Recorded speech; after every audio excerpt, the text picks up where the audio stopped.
kita bangkit berdiri.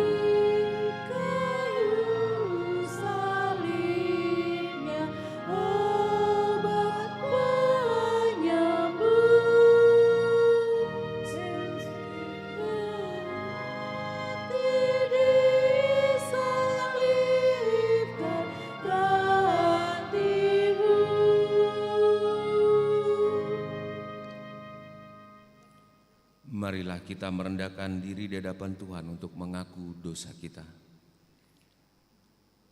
Ya Tuhan Allah Bapa kami, Yesus, Tuhan kami Yesus Kristus, Engkaulah Allah yang Maha Kuasa, pencipta segala sesuatu. Engkau adalah adil menghakimi semua orang. Kami datang ke hadapan-Mu mengaku segala dosa kami yang kami lakukan karena melanggar hukum-Mu, baik melalui perkataan kami yang tidak benar, maupun karena nafsu keinginan duniawi yang selalu mempengaruhi kami.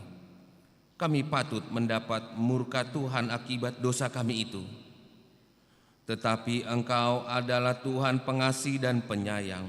Kasihanilah kami, ampunilah segala dosa-dosa dan kesalahan kami di dalam anak-Mu Tuhan Yesus Kristus. Karuniakanlah kami Roh Kudus, agar kami setia mengikuti Engkau di dalam kebenaran dan kekudusan dan memperoleh hidup yang kekal yang Tuhan janjikan bagi setiap orang yang percaya kepada anak-Mu Yesus Kristus dan Juru Selamat kami. Amin. Marilah kita dengarkan janji Tuhan akan pengampunan dosa-dosa kita. Demikian firman Tuhan. Tetapi Engkau memberati aku dengan dosamu, Engkau menyusahi aku dengan kesalahanmu. Akulah dia yang menghapus dosa pemberontakanmu, oleh karena aku sendiri dan aku tidak mengingat-ingat dosamu. Kemuliaan bagi Allah di tempat yang maha tinggi. Amin.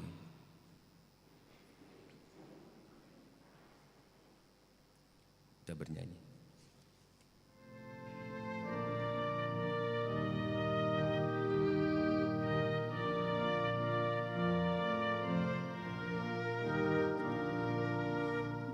Jalan hidup di dunia gelap, banyak sedih mengerang. Tolong mereka di dunia gelap,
Kita bangkit berdiri.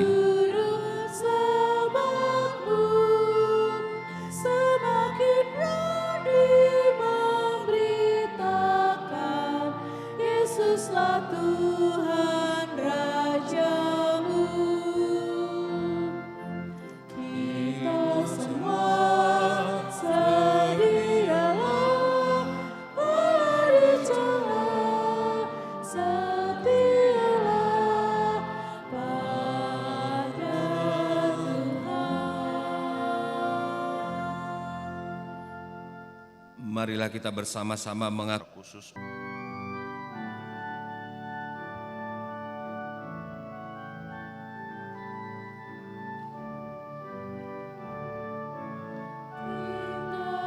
Tinggalkanlah kegelapan, masuklah dalam terang. Pelitamu kau nyalakan di dunia yang gelap. Mohonlah pengampunan dosa pada Kristus Tuhan kita. Nanti engkau akan menerima kehidupan yang bakal. Hilangkanlah keraguan, bulatkanlah hatimu, jauh darimu kegelapan, disinari Tuhanmu. Bukalah pintu hatimu, Yesus Tuhanmu, serahkanlah seluruh hidupmu, kasih-Nya besertamu.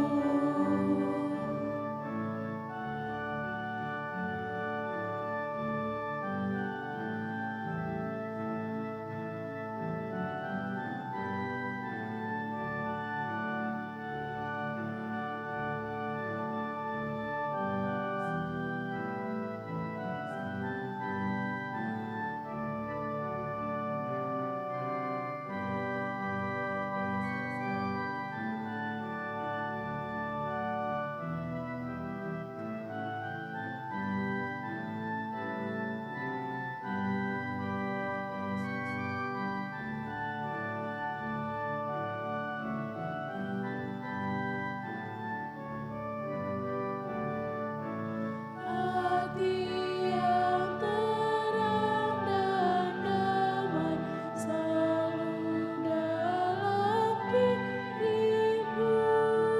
Imanmu tetap berseri agar semakin teguh.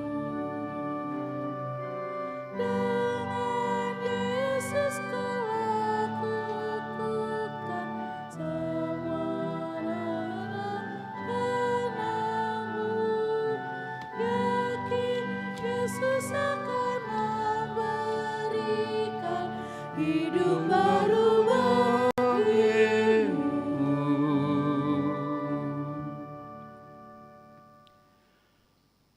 Damai sejahtera Allah yang melampaui segala akal budi, itulah memelihara hati dan pikiranmu di dalam Kristus Yesus Tuhan kita. Amin. Shalom. Horas. Bapak Ibu Saudara yang dikasihi oleh Tuhan Yesus Kristus, ini saatnya terakhir kali saya menyampaikan firman Tuhan sebagai bagian struktural dalam pelayanan di HKBP Mampang Perapatan. Karena itu Bapak Ibu Saudara, dengan segala keyakinan bersama bahwa kita akan tetap di dalam kasih Tuhan, saya akan sampaikan firman Tuhan sebagaimana ditetapkan dalam Almanak HKBP dari Efesus pasal 5 ayat 8 sampai 14 di Minggu Letare atau bersukacitalah. Demikian firman Tuhan. Memang dahulu kamu adalah kegelapan, tetapi sekarang kamu adalah terang di dalam Tuhan. Sebab itu hiduplah sebagai anak-anak terang. Karena terang hanya berbuahkan kebaikan dan keadilan dan kebenaran. Dan ujilah yang berkenan kepada Tuhan. Janganlah turut mengambil bagian dalam perbuatan-perbuatan kegelapan yang tidak berbuahkan apa-apa, tetapi sebaliknya telanjangilah perbuatan-perbuatan itu. Sebab menyebutkan saja apa yang mereka lakukan sembunyi-sembunyi sudah memalukan. Tetapi segala sesuatu yang sudah ditelanjangi oleh terang itu menjadi tampak. Sebab semua yang tampak adalah terang. Itulah sebabnya dikatakan, bangunlah hai engkau yang tidur, dan bangkitlah dari antara orang mati, dan Kristus akan bercahaya atas engkau. Demikian pembacaan firman Tuhan. Saudara-saudara yang dikasihi oleh Tuhan Yesus, saat ini ketika kita memasuki Minggu Letare, bagian daripada Minggu Pasion, yaitu masa mengingat penderitaan Tuhan Yesus Kristus. Tapi ini seperti dialektis, saudara-saudaraku. Minggu penderitaan, mengingat penderitaan Yesus. Tetapi di dalamnya ada letare, ada sukacita. Kalau saya katakan dialektis, tapi sebenarnya hakikatnya adalah benar sekali. Sebab justru karena ada penderitaan itu, ada penderitaan Yesus apalagi, disitulah ada sukacita, ada letare. Tentunya bukan hanya terbatas pada zaman dulu, tetapi itu juga tetap dalam kehidupan setiap orang percaya, setiap orang yang benar-benar meyakini dan menjalankan imannya di tengah kehidupan. Oleh karena itu, mari kita simak dengan baik apa sesungguhnya di balik atau yang menjadi dasar sehingga Paulus begitu keras, begitu kuat mengingatkan umat di Efesus pada waktu dia menuliskan surat ini. Pertama-tama harus kita ingat, jemaat yang dikasihi oleh Tuhan yang berada di Efesus, mereka benar-benar mengalami banyak tantangan penderitaan. Kita tahu bahwa Efesus pada waktu itu adalah pusat perdagangan yang sangat sibuk, sangat besar, dari berbagai daerah datang di tempat itu. Fokusnya adalah uang, fokusnya adalah ekonomi, fokusnya di sana adalah jual beli, saudara-saudara. Kalaupun mereka ngomong, tapi targetnya adalah tentu bagaimana mendapatkan keuntungan. Tidak peduli dengan keadaan orang yang menjadi mitranya atau temannya saat perdagangan berlangsung. Lalu kemudian kota ini juga adalah kota sebagai pusat budaya. Budaya pada waktu itu di sana sedang tercampur juga Yunani yang sangat hebat, tentunya kita tahu dampaknya ke seluruh dunia pada waktu itu. Budaya itu tentunya mengguncang orang-orang yang berbeda budayanya, seperti orang-orang Kristen pada waktu itu yang berlatar belakang Yahudi. Saudara-saudaraku, ketika kita memasuki satu budaya, masuk satu daerah sedemikian rupa, kita bertemu dengan budaya di situ atau kebiasaan mereka, pasti ada ya setidaknya pertanyaan, ada apa ini atau bagaimana ini ya. Tapi ini bukan sekadar demikian saudara-saudara, tapi ada tentunya tekanan yang hebat kepada orang-orang Kristen yang berlatar belakang keyahudian.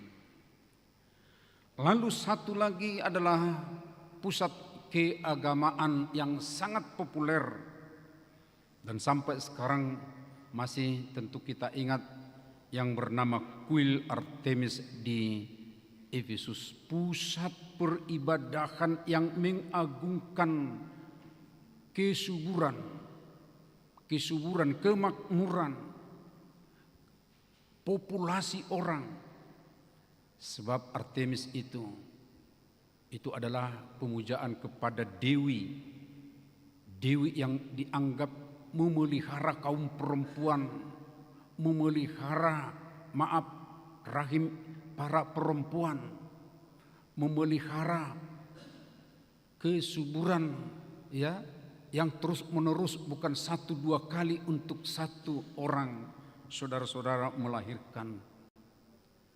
Tapi efek lain ada saudara-saudaraku, muncul hal-hal kemaksiatan, muncul ya hal-hal yang keluar dari moral yang seharusnya.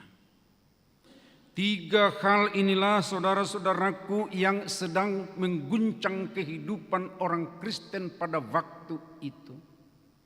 Dan ketika kita memperhadapkan kepada setiap zaman, apalagi di zaman di masa kita sekarang ini, tidak jauh beda saudara-saudaraku. Bukankah kita juga sekarang ini mendapat guncangan berkaitan dengan masalah keuntungan, masalah transaksi, masalah ekonomi, masalah yang berkaitan dengan uang, dengan pekerjaan, dengan segala target yang mau dicapai sedemikian rupa. Saudara-saudara, hal-hal seperti itu tentunya kita lihat atau mungkin juga rasakan, atau mungkin juga mengalami tantangan besar. Bukankah dengan kemajemukan, dengan budaya yang modern, budaya yang baru, kita juga mengalami tantangan, guncangan sedemikian rupa? Betapa beratnya kita sekarang ini dengan budaya gadget sedemikian rupa untuk mendidik anak-anak kita saja. Kita sekarang ini mendisiplinkan anak kita saja juga untuk belajar, untuk ya jam-jam tertentu mandi, belajar. Wah, hebat sekarang ini tantangan yang kita hadapi dengan munculnya budaya baru. Belum lagi budaya-budaya yang selalu mengikat kita ke budaya yang lama. Itu mungkin budaya kita sendiri atau mungkin juga budaya dari teman-teman di sekitar kita. Sepertinya itu ya tentakel dari gurita yang sedang mencengkram kita. Budaya yang banyak saudara-saudara. Saudaraku, walaupun ada 6 agama resmi di Indonesia, tetapi saudara-saudara banyak mensinyalir sesungguhnya aliran-aliran yang baru juga muncul, yang mengguncang kaum muda. Ada Badan Penelitian Nasional Indonesia berkaitan dengan kekristenan. Itu adalah yang menamakan bilangan. Itu mereka sebut sebagai badan mereka. Bilangan itu kan dari Alkitab, itu menghitung data atau statistik yang ada pada umat Israel waktu itu. Hasil penelitian di Indonesia saat ini, makin berkurang peran pemuda hadir di gereja. Bukan hanya gereja kita, tapi di semua gereja yang ada di Indonesia. Saudara-saudara, ada apa dengan agama saat ini, saudara? Pasti ini karena ada aliran tertentu yang menyedot, yang menarik kaum muda ke jalan yang berbeda dari jalan yang biasa kita pahami sebagai agama atau keimanan kita. Ini bukan hanya Kristen, saudaraku, tapi ini menyangkut agama-agama yang lain juga. Nah, saudara-saudara, di saat seperti itulah sekarang ini muncul seruan daripada firman Tuhan untuk kita. Seruan kepada semua orang yang sedang berjalan di tengah-tengah tantangan-tantangan yang kita sebutkan tadi. Firman Tuhan berkata, memang dahulu kamu adalah kegelapan. Ini fakta dulu sebelum menjadi Kristen, sebelum menjadi orang yang percaya kepada Tuhan Yesus, kamu adalah kegelapan. Kegelapan yang dimaksud di sini, saudara-saudara, tentu bukan berarti tanpa lampu, tapi itu adalah simbol atau penggambaran. Artinya kegelapan adalah kondisi eksistensial manusia tanpa Allah. Kondisi eksistensial manusia tanpa iman yang jelas dan teguh, saudara-saudaraku. Jadi kegelapan itu adalah kebiasaan orang tanpa Tuhan, kebiasaan orang tanpa iman, tanpa pegangan yang jelas sebagai tuntunan dari perjalanan hidupnya. Kamu adalah kegelapan dulu. Tetapi sekarang kamu adalah terang di dalam Tuhan. Dan inilah yang mau diingatkan kepada kita Bapak Ibu Saudara, bahwa kita sekarang ini adalah terang. Terang di dalam Tuhan karena kita sudah diselamatkan sedemikian rupa. Diselamatkan oleh Yesus Kristus. Identitas kita sudah berubah, bukan manusia biasa, bukan manusia yang mudah dipengaruhi oleh tantangan-tantangan yang sedang berjalan atau sedang terjadi di sekitar kita, saudaraku. Di dalam Kristus, karena kita sudah diselamatkan, tentunya kita punya kekuatan, punya kemampuan, dan harus diingat selalu, kita sudah dilengkapi oleh Tuhan dengan kuasa Roh-Nya di tengah-tengah kehidupan ini. Sebelum saudara kita berdua yang baju putih di depan ini duduk di situ, dalam persiapan mereka saya ingatkan, tapi itu juga untuk kita semua. Ketika saudara menerima berkat peneguhan sidi, dua kata yang harus diingat, bahwa dia adalah Tuhan yang akan menyertai kamu melawan si jahat dan menguatkan kamu, melakukan yang baik. Di situ ada penyertaan Tuhan untuk melawan si jahat. Ya, karena Tuhan itu memang sudah menyelamatkan kita. Kita akan disertai melawan si jahat, tapi juga memberi kekuatan kepada kita. Kekuatan untuk melakukan yang baik. Ini tentu berlaku kepada semua orang yang telah menerima peneguhan sidi. Bapak, Ibu semua, saya dan kita ini, kita disertai Tuhan melawan si jahat. Kita dikuatkan Tuhan untuk melakukan yang baik. Karena itu saudara-saudaraku, bahwa secara teologis terang itu adalah simbol kehadiran Allah, kebersamaan. Itulah juga simbol daripada kebenaran, simbol dari kehidupan yang telah diberikan kepada kita. Karena itu saudara-saudaraku, kita telah diingatkan bahwa kita ini bukan lagi dalam kegelapan, tapi kita ini sudah dalam terang karena kita dalam Kristus. Lalu sekarang kita juga diinginkan, dikehendaki oleh Tuhan. Di ayat 9 dikatakan, saudara-saudaraku, saya akan baca kembali. Karena terang hanya berbuahkan kebaikan dan keadilan dan kebenaran. Segala yang baik, yang adil dan benar. Ini harus muncul, ini harus tampak. Ada 3 dimensi etika Kristen, saudara-saudaraku. Yang pertama itu adalah kebaikan, goodness, karakter yang memancarkan kasih dan kemurahan. Itu dimensi yang pertama. Dimensi yang kedua dari etika Kristen adalah keadilan. Keadilan ini hidup yang selaras dengan kehendak Allah. Ya, keadilan itu berarti saya harus tetap menyesuaikan apa yang akan aku lakukan dengan kehendak Tuhan. Dan yang ketiga adalah kebenaran. Kebenaran itu adalah integritas yang menolak kepalsuan, saudara-saudaraku. Kepalsuan itu adalah kegelapan. Sebagai orang yang sudah diselamatkan, orang yang sudah di dalam terang Tuhan, dia akan menolak segala kepalsuan.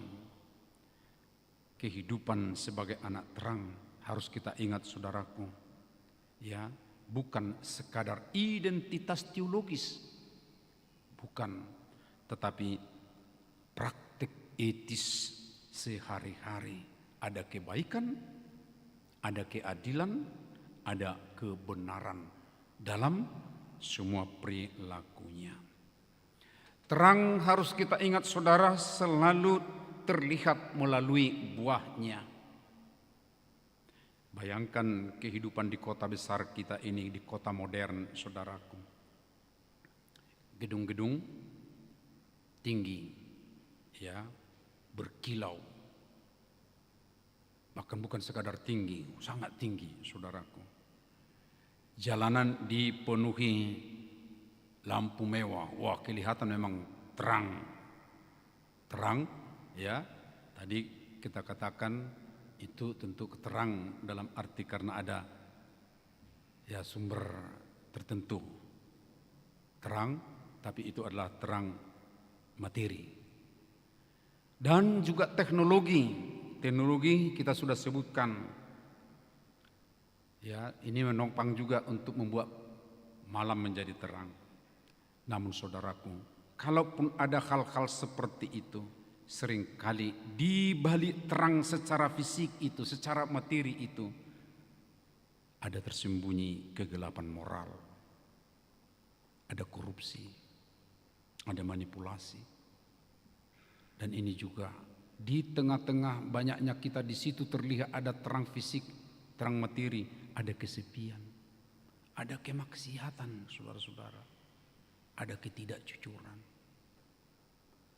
Inilah kenyataannya. Oleh karenanya jangan kita melihat di tengah-tengah kehidupan kita ini hanya yang fisik, yang luar saja. Lalu tentu kita akan bertanya, bagaimana kita mau berbuahkan buah terang di situasi seperti itu?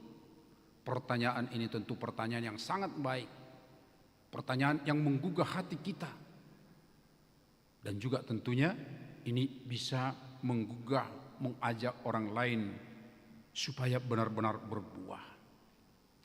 Saya akan gambarkan pengalaman seseorang di tengah kehidupan seperti itu. Seorang karyawan di sebuah perusahaan besar, dia menemukan kesempatan untuk memanipulasi laporan keuangan tanpa diketahui oleh siapapun. Semua orang melakukan hal yang sama. Sistemnya sudah tanda petik biasa begitu. Tetapi saudaraku, karyawan ini, dia memilih jujur meskipun berisiko kehilangan promosi.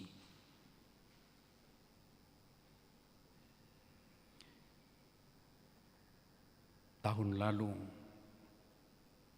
di sekitar bulan Agustus, ada teman dari Medan,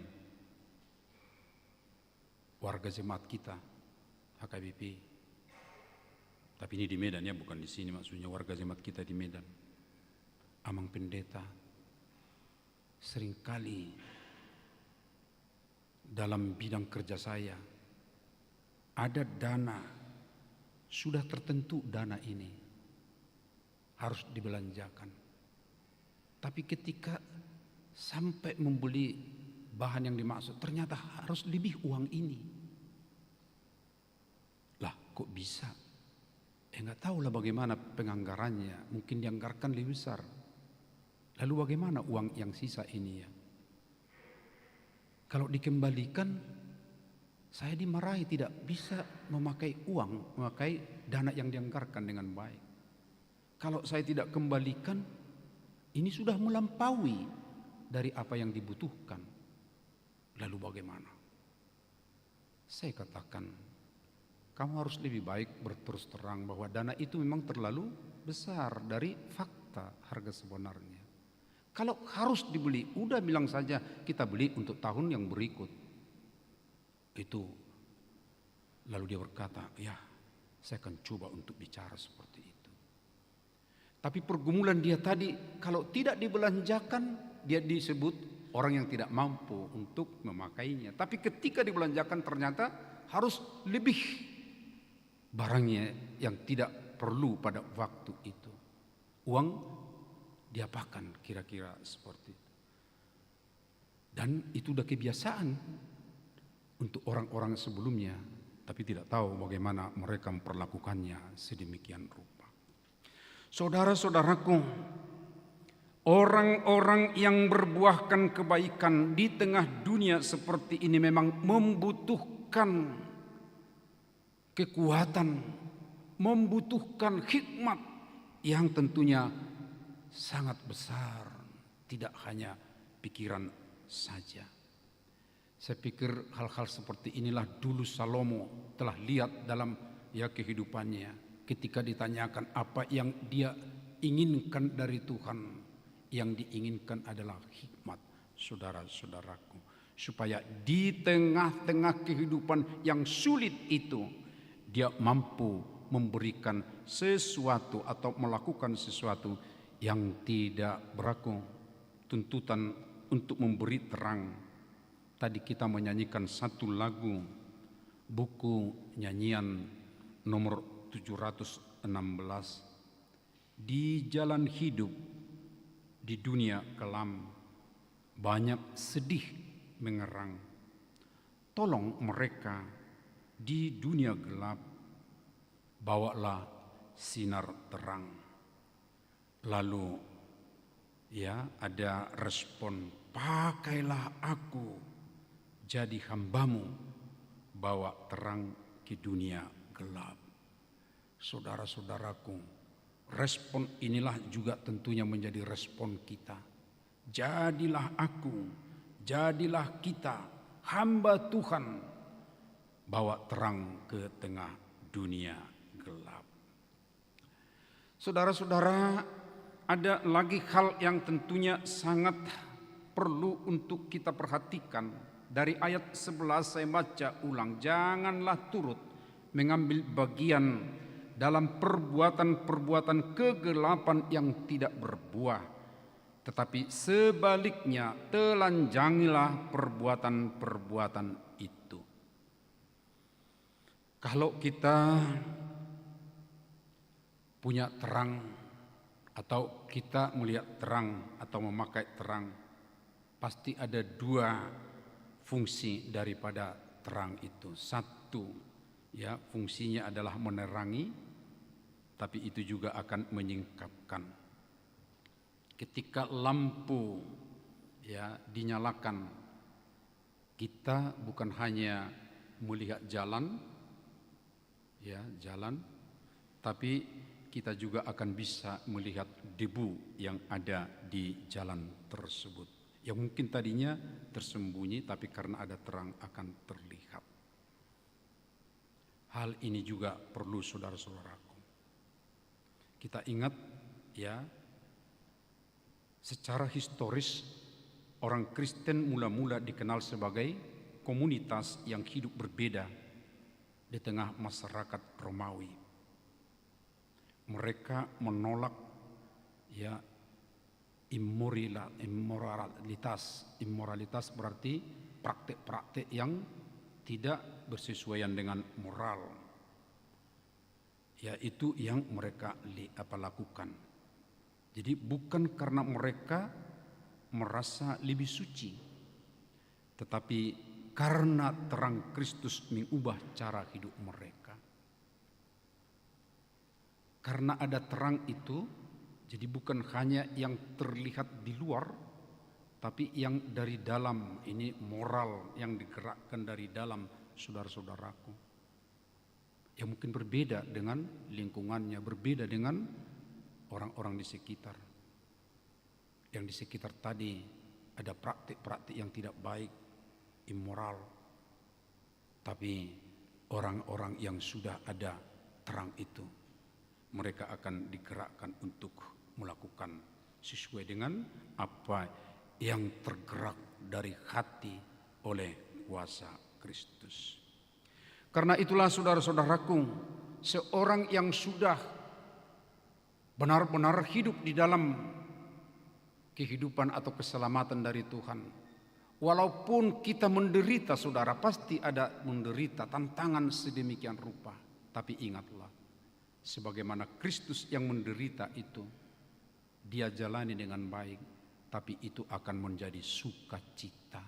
Dan disitulah kita memahami, saya menderita, saya punya beban sedemikian rupa, beban yang berat sedemikian rupa di tengah kehidupan ini. Tapi bagaimana saya bisa bersukacita? Saudaraku, jalanilah, Tuhan akan menguatkan dalam penderitaan, dalam beban itu. Karena dia juga sudah lakukan itu, maka disitulah kita akan mengalami sukacita. Yang terakhir, saudara-saudaraku, seruan yang paling keras mengingatkan kita di ayat 14, bangunlah hai kamu yang tidur.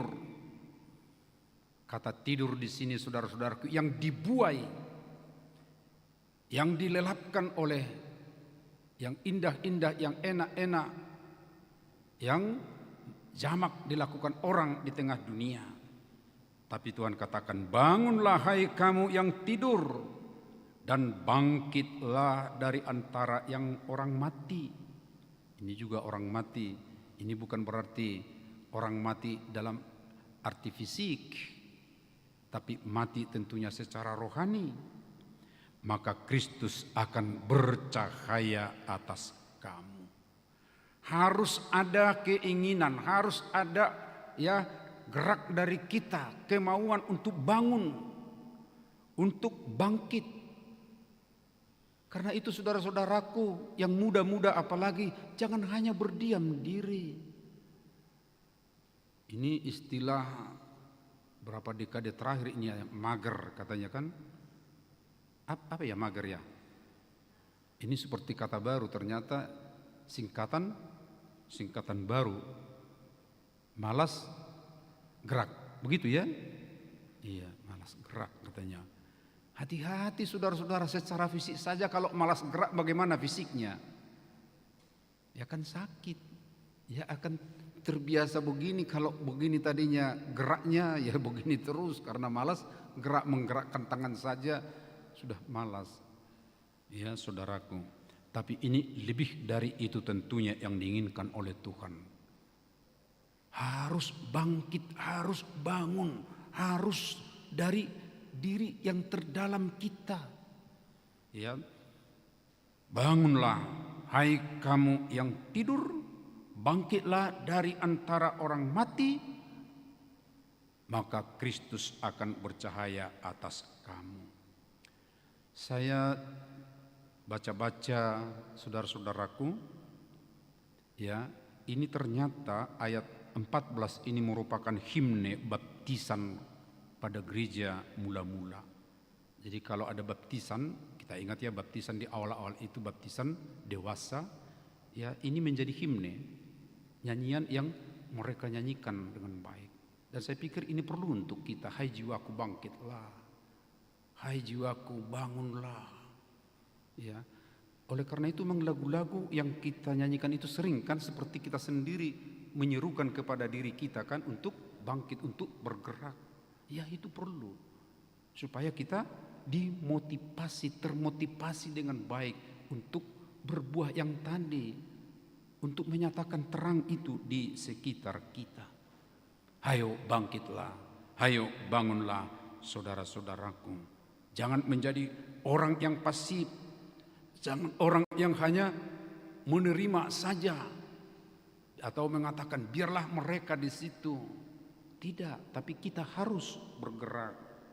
Orang percaya dipanggil untuk bangun dari ketidakpekaan rohani. Saudara-saudara, inilah panggilan, inilah seruan kepada kita pada saat Minggu Letare ini, supaya kita semua bangkit, supaya kita semua bangun. Dan saudaraku berdua di depan ini tentu saudara-saudaraku pasti tahu, harusnya minggu lalu mereka peneguhan CD. Tapi tertunda karena apa ya? Karena ruangan kita ini 50 cm digenangi air. Bukan sekadar air loh Bapak Ibu Saudara, aromanya aneh airnya gitu ya. Kemudian setelah kulit kena ada rasa-rasa gatal sedemikian rupa. Mereka tertunda. Dan ini tentu untuk saudara berdua juga menjadi sesuatu yang sangat berharga untuk mengingatkan, wah ada tantangan sedemikian rupa. Lalu mereka di pagi hari ini juga berubah loh Bapak Ibu Saudara. Tadinya mereka sudah persiapkan dalam bahasa Batak semuanya, karena harus minggu siang kan. Ini termasuk Jasmine. Jasmine ini ya pengalamannya bukan pengalaman di lingkungan orang Batak, Toba, malah pengalaman internasional. Tapi sudah dipersiapkan bahasa Batak. Tapi tidak akan sia-sia itu bahasa Bataknya ya. Ya sekarang akan pakai bahasa Indonesia. Tuhan menguatkan saudara. Tapi tetaplah bangkit, tetaplah bangun. Ya, berilah terang, berbuahlah buah terang di tengah kehidupan ini. Amin. Mari kita berdoa. Terima kasih ya Allah Bapa, karena keselamatan yang daripadamu benar. Kami bukan lagi dalam kegelapan, tapi kami sudah di dalam terang. Terang karena kuasa-Mu, terang karena Engkau mampukan dalam kehidupan kami. Kuatkanlah kami berbuah yang baik di tengah-tengah kehidupan kami sehari-hari. Tuhan, kami mendoakan semua kegiatan di tengah minggu ini yang akan dilakukan bersama oleh warga jemaat-Mu. Berkatilah kami boleh ambil bagian semuanya. Terima kasih Tuhan. Kami juga berdoa untuk saudara-saudara kami yang sakit, amang natades manik, amang pesta robek siahan, amang sihol ambarita, amang buha sudungan siahan, amang sintu MG huta julu, amang jamer karo-karo, inang nyonya lumangkan boru limbung, nyonya silalahi boru gurning, opu riki boru utasoid, nyonya kanaria boru sianipar. Sebagian dari mereka sudah agak lama Tuhan dirawat di rumah. Ya Tuhan, kepadamu kami serahkan mereka, teguhkan hati mereka berharap daripada Tuhan senantiasa, dan berilah mereka kesembuhan. Berulang tahun kelahiran ada 14 orang warga jemaat-Mu. Biarlah mereka dalam sukacita ini tetap ya Tuhan, bangun, bangkit dalam terang untuk membawa keselamatan di sekitar. Yang berulang tahun pernikahan ada 6 keluarga. Kuatkan mereka ya Tuhan, dalam keluarga penuh tetap dalam cinta kasih daripada Tuhan. Terima kasih Bapa, kami serahkan hidup kami ke tangan-Mu. Lindungilah kami semua. Dalam Kristus Yesus anak-Mu kami berdoa dan bersyukur. Amin. Marilah kita menyerahkan persembahan kita seraya kita menyanyi.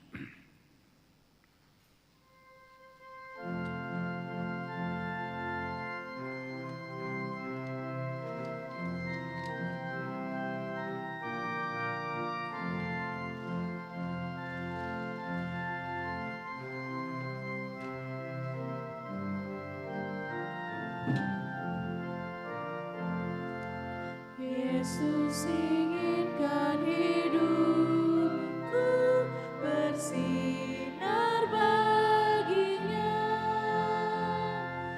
di mana kapanpun aku ku merenungkannya, bersinar selalu, itulah kehendak Yesus, bersinar selalu, aku bersinar terus, gemar memberi pertolongan kepada yang lemah, suka memberi pelayanan, salurkan berkat-Nya, bersinar berseluruh, itulah kehendak Yesus, bersinar selalu, aku bersinar terus.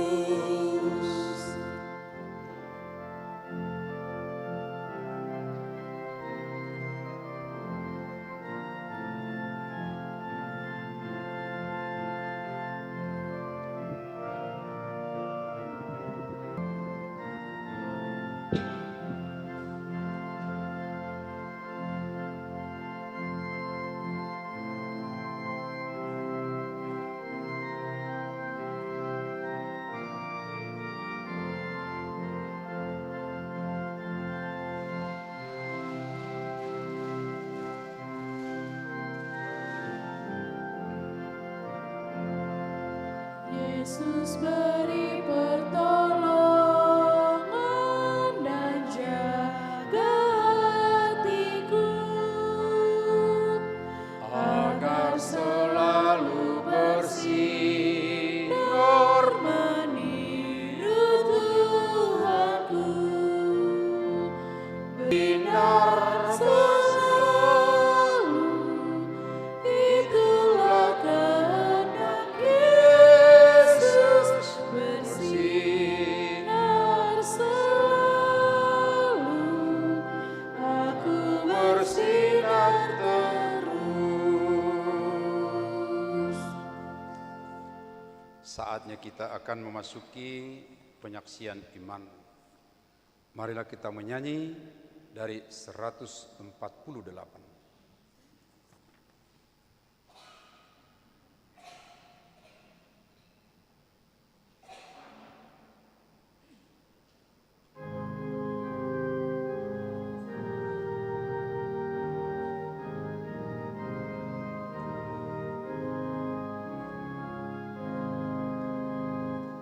Yesus utuslah Roh yang kudus, karena kami menyerahkan diri kami dengan tulus, terimalah Kamu jadi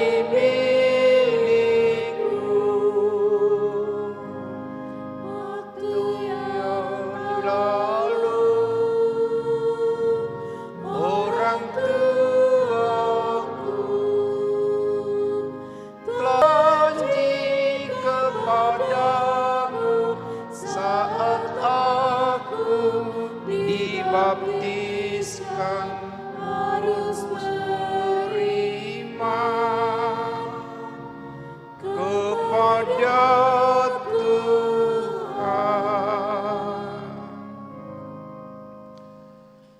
Saudara berdua yang dikasihi oleh Tuhan, kini saudara berdiri di hadapan Allah yang mengetahui segala apa yang terkandung di dalam hati saudara dan di hadapan jemaat sini. Saudara telah mengetahui apa yang sesuai dan apa yang bertentangan dengan kehendak Allah, sehingga tak mungkin lagi engkau berdalih di hadapan pengadilan Tuhan kelak. Jikalau saudara merenungkan segala kasih karunia daripada Tuhan yang telah saudara terima selama ini, patutlah saudara mengucap syukur kepadanya. Dan jika saudara mengingat perlakuanmu yang tidak baik selama ini, yaitu sikap yang tidak baik terhadap orang tua dan segala dosamu, seharusnya lah saudara malu dan menyesal. Datanglah kepada Yesus agar ia menguduskan saudara dengan darahnya yang dicurahkan bagi orang-orang berdosa yang mengaku segala dosanya. Sebab itu bertobatlah dan mulailah kehidupan yang baru sejak hari ini, agar engkau berjalan menuju kehidupan yang kekal. Sekarang jawablah pertanyaan-pertanyaan ini di hadapan Tuhan dan jemaatnya yang berkumpul di sini. Pertama, apakah saudara mengaku bahwa firman Allah yang telah saudara pelajari selama ini adalah satu-satunya jalan menuju kehidupan yang kekal? Jika demikian, jawablah. Yang kedua, bersediakah saudara dengan segenap hati meninggalkan segala dosa, dan bersediakah saudara seterusnya menaati firman Allah sampai pada akhir hidupmu? Jika demikian, jawablah. Yang ketiga, bersediakah saudara menghayati iman kepercayaan yang benar itu, yang disaksikan jemaat Kristen Protestan sebagaimana terdapat di dalam perjanjian lama dan perjanjian baru? Jika demikian, jawablah. Jadi saudara-saudara berjanji dengan Tuhan yang Maha Kudus di hadapan jemaatnya, hendaklah saudara setia menaati semuanya dan jangan mengingkarinya, agar imanmu semakin teguh. Mari kita berdoa. Ya Bapa dan Allah kami, berilah kami Roh Kudus dalam Yesus Kristus. Kami mempersembahkan hidup kami bagi Tuhan untuk selama-lamanya. Serahkanlah dan suratkan dan meteraikanlah semua yang telah kami janjikan. Sempurnakanlah pekerjaan yang Tuhan telah mulai di dalam hati dan jiwa kami. Peliharalah kami senantiasa agar jangan ada seorang pun dari antara kami yang binasa.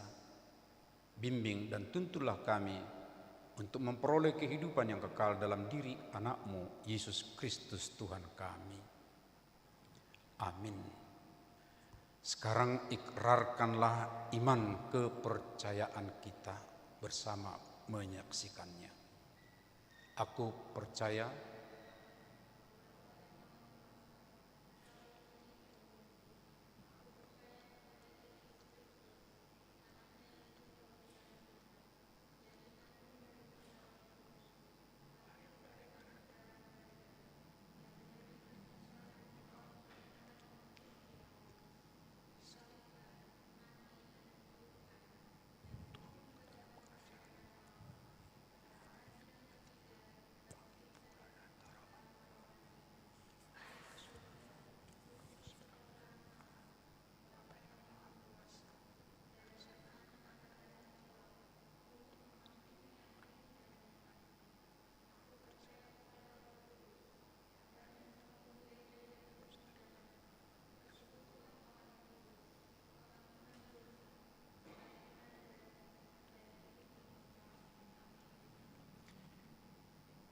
kita bernyanyi dari nomor 149 ayat 1, dan ini merupakan tekad saudara juga, ya, saudara berdua.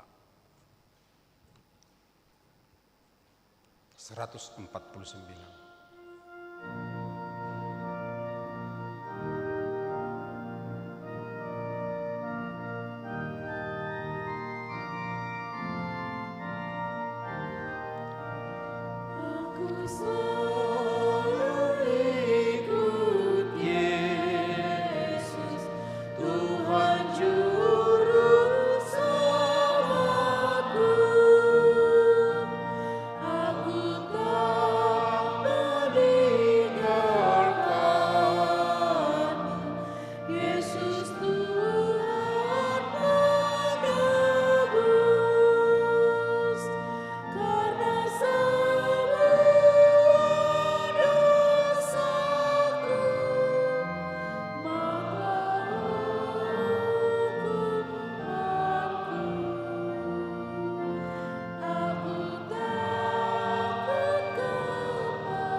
silakan datang ke depan satu-satu orang ya. Satu orang, menunggu satu orang lagi.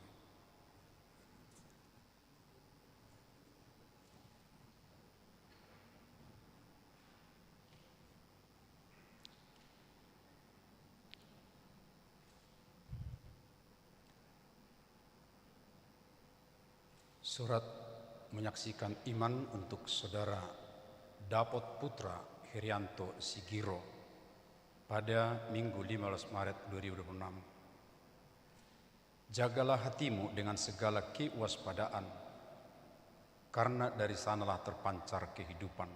Amsal 4 ayat 23. Hendaklah engkau setia sampai mati, dan aku akan mengaruniakan kepadamu mahkota kehidupan. Hayatilah akan firman Allah yang telah engkau pelajari, karena dialah sumber kehidupanmu.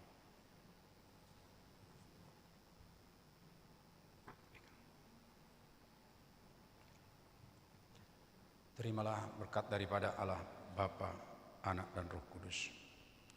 Dialah yang akan menyertai engkau melawan si jahat dan menguatkanmu untuk melakukan yang baik. Amin.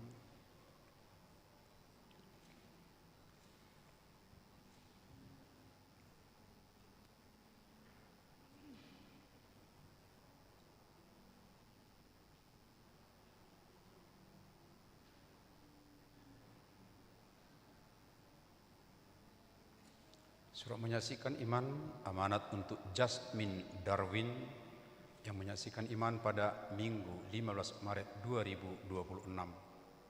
Janganlah takut, sebab aku menyertai. Janganlah bimbang, sebab aku ini Allahmu. Aku akan meneguhkan, bahkan akan menolong engkau. Aku akan memegang engkau dengan tangan kananku yang membawa kemenangan. Yesaya 41 ayat 10. Hendaklah engkau setia sampai mati, dan aku akan mengaruniakan kepadamu mahkota kehidupan. Hayatilah akan firman Allah yang telah engkau pelajari, karena dialah sumber kehidupan.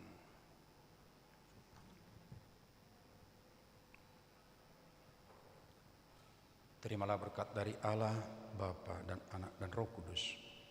Dialah menyertai engkau untuk melawan si jahat dan memberi engkau kekuatan untuk melakukan yang baik.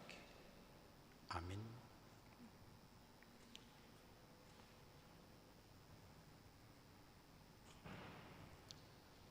Saudara berdua tetap berdiri di tempat.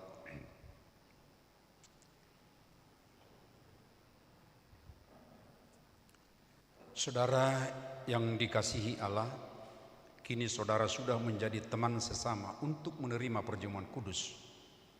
Kamu ditebus dengan harga yang mahal. Janganlah memperhambakan dirimu kepada dosa dan iblis. Tuhan menyertai saudara melawan si jahat, asalkan tetap yakin dan percaya kepadanya, dan Ia menuntun saudara untuk masuk ke dalam kerajaan surga. Marilah kita berdoa.